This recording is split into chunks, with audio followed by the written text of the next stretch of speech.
नमस्कार दोस्तों। आज की कविता है एक बेटी का सवाल जो अपने पापा से करती है। तो चलिए दोस्तों सुनते हैं। एक बेटी ने अपने पिता से एक प्यारा सा सवाल किया कि पापा, ये जो आंगन में पेड़ है उसे पीछे वाले बगीचे में अगर हम लगा दें तो।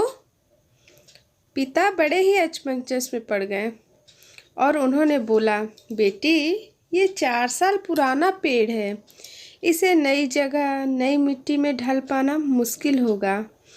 तब बेटी ने जल भरी आंखों से अपने पिता से सवाल किया कि पापा, एक पौधा और भी तो है जो आपके आंगन का 22 बरस पुराना है, क्या वह नई जगह पर ढल पाएगा?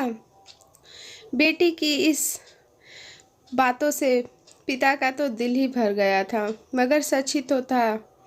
बेटी एक पेड़ के जैसे ही तो है, मगर उसे एक आंगन से दूसरे आंगन जाना ही पड़ता है।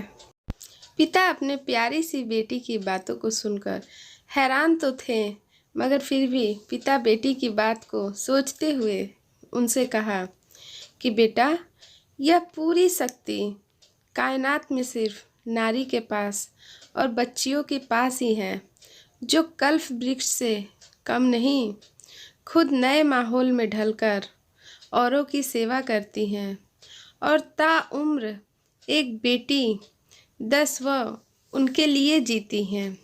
बेटी से ही तो माँ, बहन, पत्नी है। बेटी केवल एक रूप में नहीं, कई रूप में अपने परिवार का भरण पोषण करती है, उनका सेवा करती हैं, सेवा आदर करती हैं। और बेटी का एक रूप केवल माँ बाप के पास ही नहीं, कई रूप होती हैं। तो समझी बेटा, और यही तो प्रकृति का नियम है।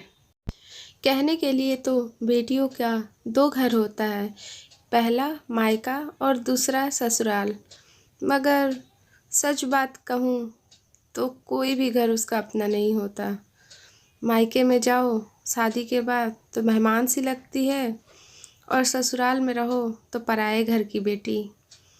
अपना घर कहने को उसके पास तो कोई नहीं, मगर फिर भी पूरे मन से, पूरे दिल से केवल रिश्ते वही निभाती है। और ऐसा ही होता है हम लड़कियों का दिल।